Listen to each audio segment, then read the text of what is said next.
In this podcast, the provided video offers an internal monologue from Captain Ray as he returns from vacation. The video can be found at the link in the description, revealing his cynical yet affectionate perspective on his duties and crew. He interacts briefly with his first officer and wife, Abby, and discussing the return of the Klingons, a recurring antagonistic force known for their aggression and sense of honor. The captain also reflects on other key members of his team, including his tactician. Of course, voiced by me. I shine in my outfit. Medical and science officer, chief engineer, and a new communications officer, highlighting their quirks and his reliance on their skills.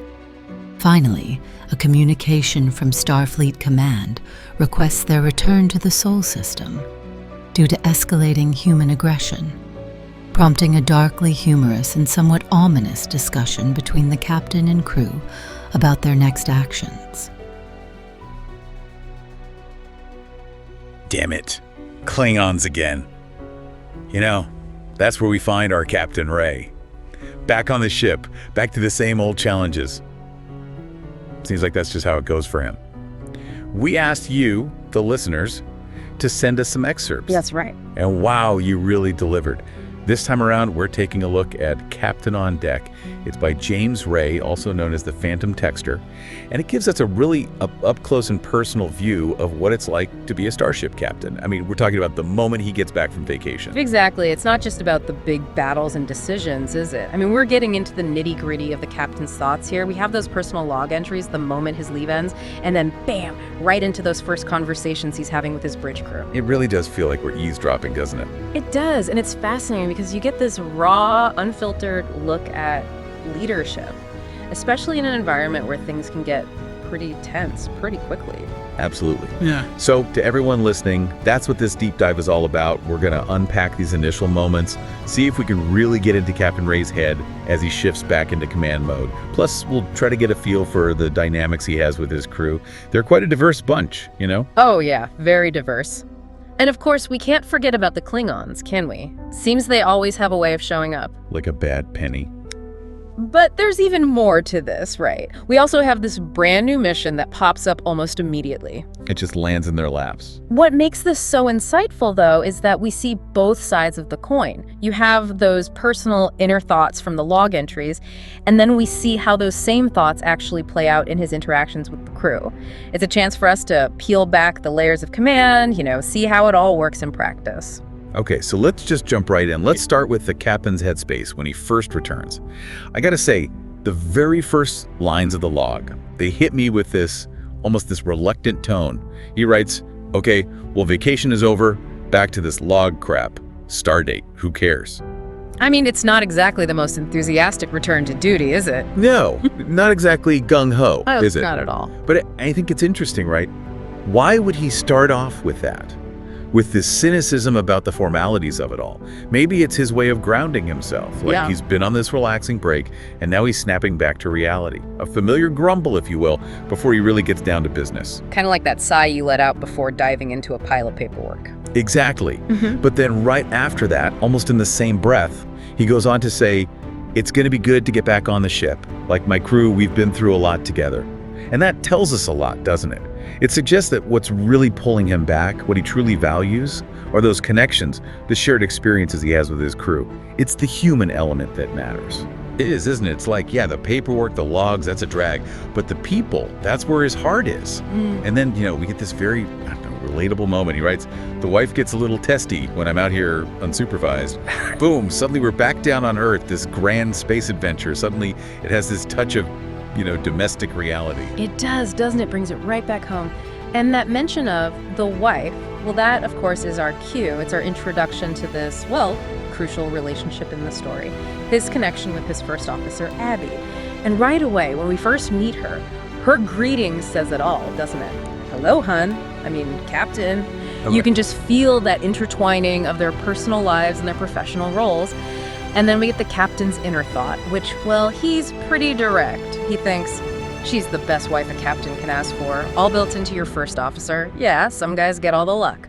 He knows he's in a unique situation, doesn't he? He does. And, for you, the listener, this raises a really interesting question. How do you think this personal relationship, this marriage, impacts how command works on the bridge? Is it smoother, more complicated? Give that some thought. Definitely something to ponder. Now, before we can even really settle in, the problem child comes knocking. Right on cue. Abby says, hello, Captain. It's nice to have you back. Yes, Rosie's right. Nice to have you back. I'm just on edge. The Klingons are back. I mean, he's barely back in the captain's chair. And boom, a familiar threat pops up. Again. Almost comical, right? It really is. Yeah. And the captain's internal reaction, oh boy, it's so telling. He's like, damn it, Klingons again. Aliens with a bad temperament and too much honor.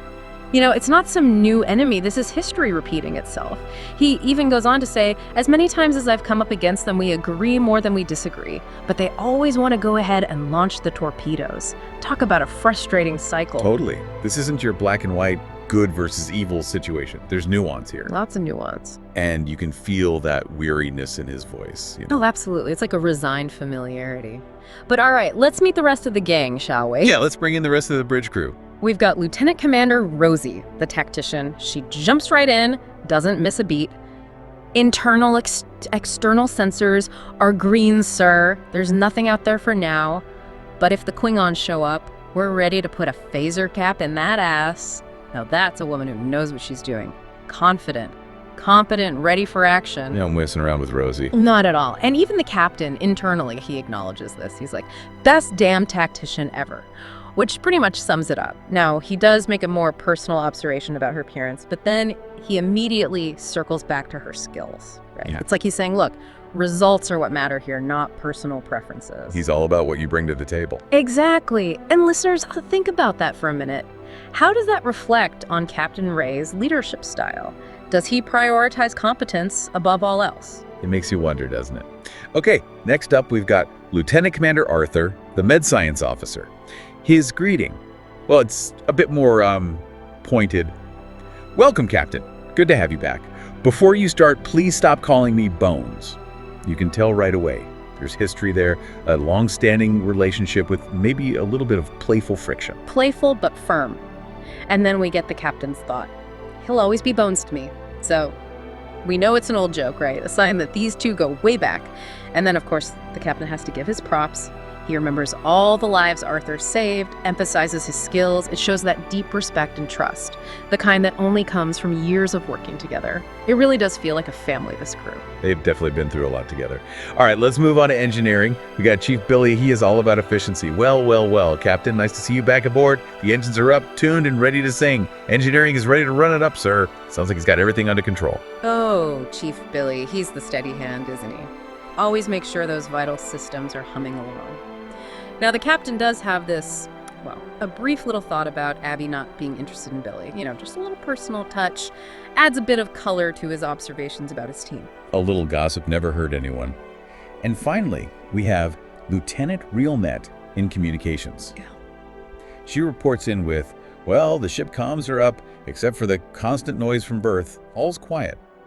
It's interesting because the captain specifically mentions her background as a clone, how she's worked to forge her own identity. It's a really important detail, isn't it? It adds another layer to this idea of diversity on the ship. Realnet's story, it's about overcoming your origins, and you can really sense the captain's empathy. He's hopeful for her future, sees her potential.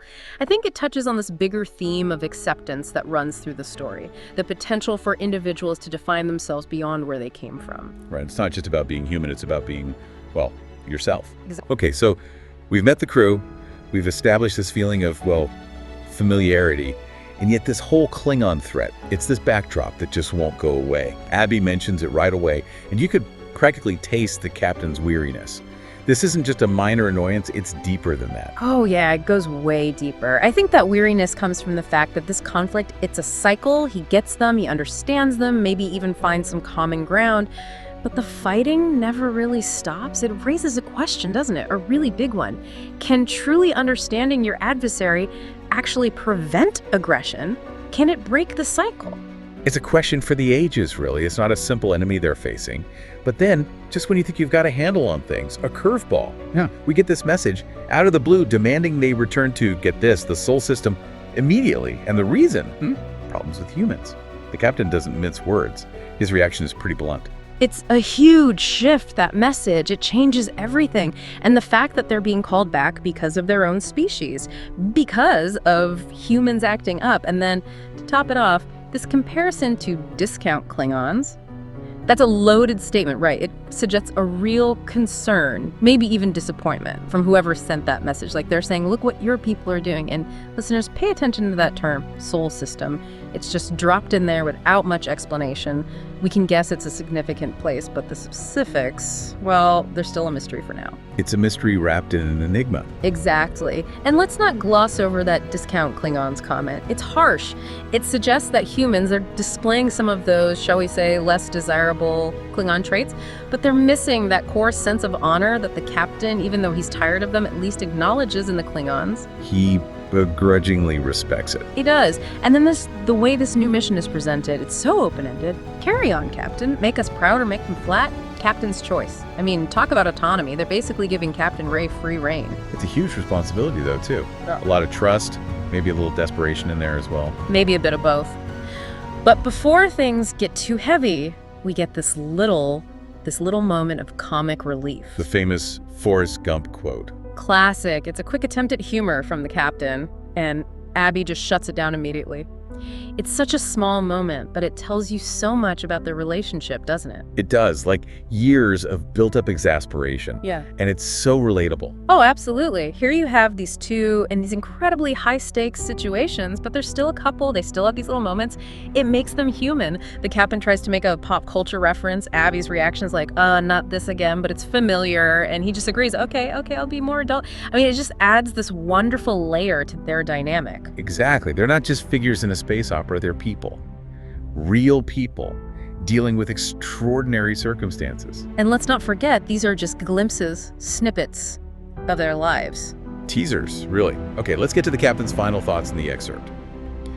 What does he say? Now, where were we? Who do we blow up next? Dark humor, but hey, that's kind of their reality, isn't it? It is, right? It's a joke, but it reflects this underlying truth of their lives. There's always a potential for conflict. And then that follow-up, it's almost a throwaway line, but so loaded. What about Earth? Earth, yes. What are we going to do with them? We accept them. I mean, after that whole discount Klingons comment that accept them, it's heavy. It is. Like, what does it even mean in this context? Is there a plan? Is it about dealing with these issues in the soul system? Exactly. It leaves you with more questions than answers. But then there's that final reflection, that musing on perspective. The captain talks about Jordan space, that final veneer, that place you keep trying to look to rather than looking back at where you are. Powerful stuff. It makes you think about that constant drive to explore new frontiers, maybe at the expense of dealing with what's right in front of you.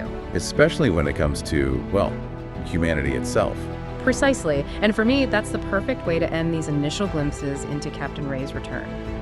We've been inside his head, we've seen the strong bonds he has with his crew, the ever-present Klingons, and this new mission, this intriguing mystery centered around his own species. It's a mix of duty, personal connections, and yeah, even some unexpected humor. Life in space, hey? Never a dull moment. Not at all. What I find so compelling is how much these short excerpts reveal about command. It's not just about tactics and decisions, it's about relationships, facing recurring problems, and dealing with the often messy realities of, well, galactic politics. And human nature. And human nature, absolutely. So to all our listeners out there, we leave you with this. Think about that final thought from the captain. What does it really mean to look inward, to face where you are, instead of always focusing on some distant horizon? What might those issues with humans in the soul system tell us about ourselves if we really take a good look at our own actions and tendencies? Something to ponder, isn't it? Until next time, keep exploring. And keep thinking.